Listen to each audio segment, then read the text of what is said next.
Mulai waktunya 10 menit mau dimulai semua. Yuk kita mulai. Kantung kencingnya full. Perhatikan sambil kita orientasi, kepala ada di atas, sisi ketuban semuanya cukup. Jangan lupa sebelum mulai kita dengarkan selalu detak jantung dulu ya, selalu. Nah, oke, detak jantung sudah kita lihat. Yuk sekarang kita ke otak. Ayo aku preso pasien 10 menit kudu rampung preso harian. Yuk cek kepala. Kemarin dokter Prasan bilang struktur kranial kan untuk aksial aja. Ya kita tidak apa-apa kuasai. Ukur BPD dengan betul, struktur semua dilihat, falx cerebri, talamus, bagian belakang, fossa posterior, cerebellum, cisterna magna. Cerebellum ukurannya harus sesuai dengan usia kehamilan. 20 minggu 2 cm berarti ya. Kemudian jangan lupa ini talamus, daerah cavum septum pellucidum dicek selalu. Terus mata, lihat. Kemarin tak ajari banyak kasus-kasus toxocytomegalovirus, lihat lensa. Ya, lensa mata harus jernih. Kemudian lihat bagian depan. Hidung, bibir, sudah semua targetnya harus kita lihat. Nah, kalau memungkinkan boleh dilakukan 4 dimensi kalau mungkin belah tengkurap lah ya le. Yo ya sudah. Jadi kalau tidak kita bisa lihat muka, yuk kita cek yang lain dulu organnya. Nah kita punya kepala, cek otak. Nah ini skeleton. Nah di alat kalian itu kalian punya untuk memanfaatkan TUI seperti CT scan. Terus dibagi begitu gambarmu, kamu tinggal atur slice by slice, enak banget untuk melihat struktur otak simetrisnya bagaimana. Terus kan kita bilang, oh kita mau lihat bagian aksial. Oh tidak cuma aksial, kita bisa putar koronal, kita bisa putar sagittal. Nah seperti ini ya. Nah kalau dokter Prasan kan melihat corpus callosum ini gambarnya dia lebih bagus ya alatnya. Yuk kepala sudah beres, kita turun ke jantung. Jantung kalau melihat aksis segala macam teman-teman sudah tahu, lambung sudah tahu ya. Nah kalau sambil ngelihat Doppler, kemarin kan saya ngajarin ngelihat apa wih, HLHS ya. Nah lihat aliran darahnya, oh dia kiri kanan bagus, seimbang. HLHS kan cuma satu ya. Jadi teman-teman kalau pulang lihat HLHS sudah tahu, harus tahu lihat simetrisnya juga tahu ya, jantung ya. Lanjut. Kemudian pastikan jantung harus ada di tengah ya, nggak boleh kedorong ke kiri atau kanan. Jangan sampai ada diafragma hernia, nggak ketahuan. Dok taunya batas diafragma, lihat ini. Ya kelihatan saya kayak yin sama yang itu toh, paru-paru sama abdomen. Ya batasnya harus diafragma jelas. Dan lambung harus di bawahnya diafragma. Nah kemudian, yo tulang belakang, mau nggak dedeknya ngasih tulang belakang?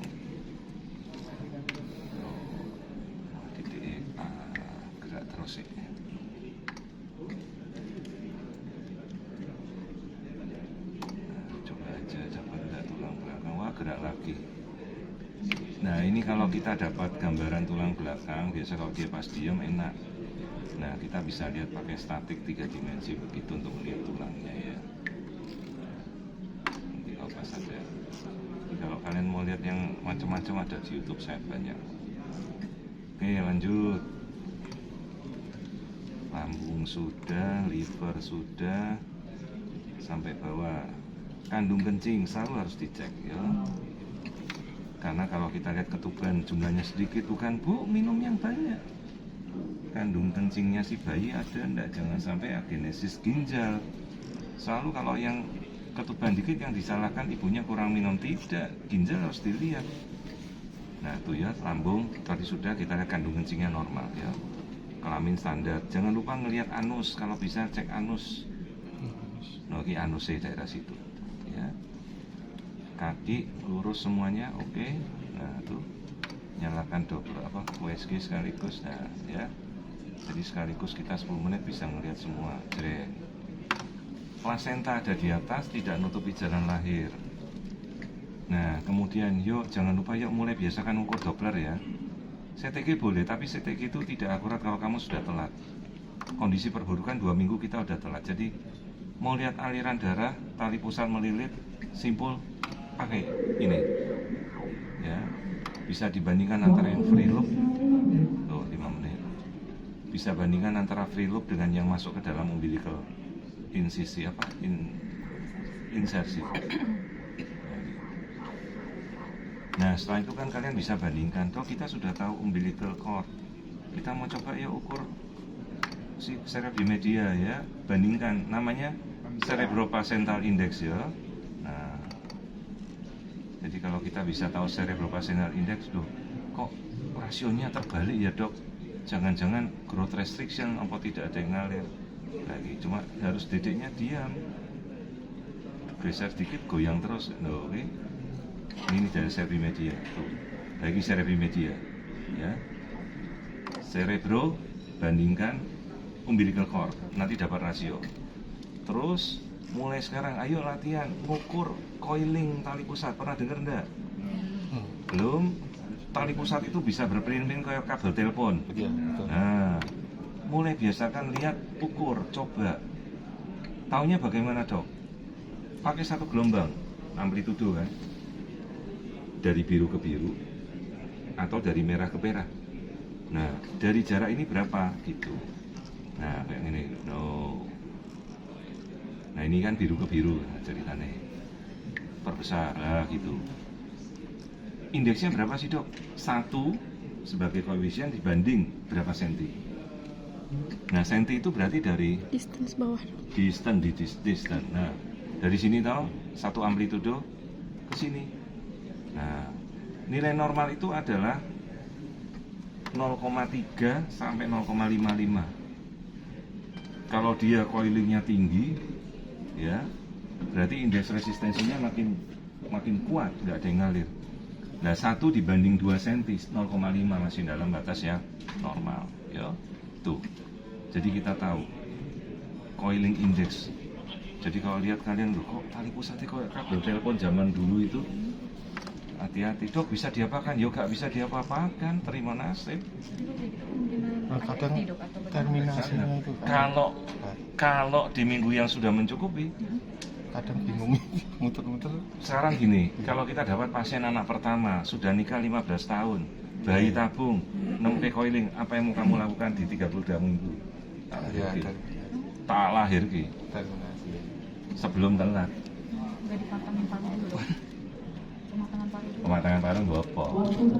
Dia Bukan ngomongin bayi pasien. tabung tinggal kasih surfaktan jeder. Iya. Telat. Dan itu di depan hidung kita ya. Yuk, terus jangan lupa cari yuk uterina yuk, ukur. Ibunya obes dah, yuk ukur uterina. Nah, cari di fossa iliaca. Coba teman-teman selalu cari lagi loh fossa iliaca. Nah, kalau yang menyilang itu namanya arteri apa? Iliaca ya. Nah, cari uterina.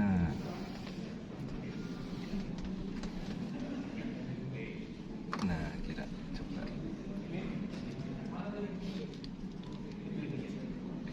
Nah, kira uterina. No. Normal ya, kita pakai resisten indeks, nggak ada notching dan dia resisten rendah, bagus.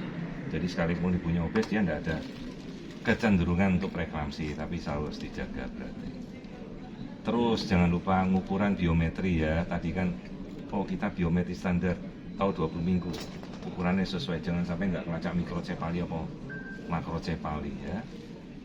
Tuh, kita udah ukur semua. Yuk, biasakan selalu ngecek tulang hidung. Teman-teman sudah sekarang pada main NIPT. Banyak yang nyodori saya NIPT palsu untuk minta butuh. Pura-pura sedih, ternyata dia udah masukkan. Hanya kebongkar lihat tulang hidungnya normal, NIPT dari Hongkong. Saya udah dapat 3 orang masuk ke hasil NIPT untuk minta digugurkan. Sementara kasus-kasus yang lain sebelum kalian juga konsul, misalnya tidak konsul veto, hasil NIPT menyatakan cacat padahal bayinya normal. Dokternya tidak konsul sudah siap-siap terminate, bolak-balik datang ke saya di Jakarta. Hati-hati, NIPT itu bukan kepastian 100%. Termasuk NIPT yang normal belum tentu bayinya normal. Nah, begitu ada masalah lempar langsung. Kasihan deh pasien. Ya. Tuh DDR Mbak, kamu lihat. Tuh. Kelihatan dari situ. Ya. Oke. Oke, waktu habis ya. Latihan. Pakai semua Doppler. Dimatikan.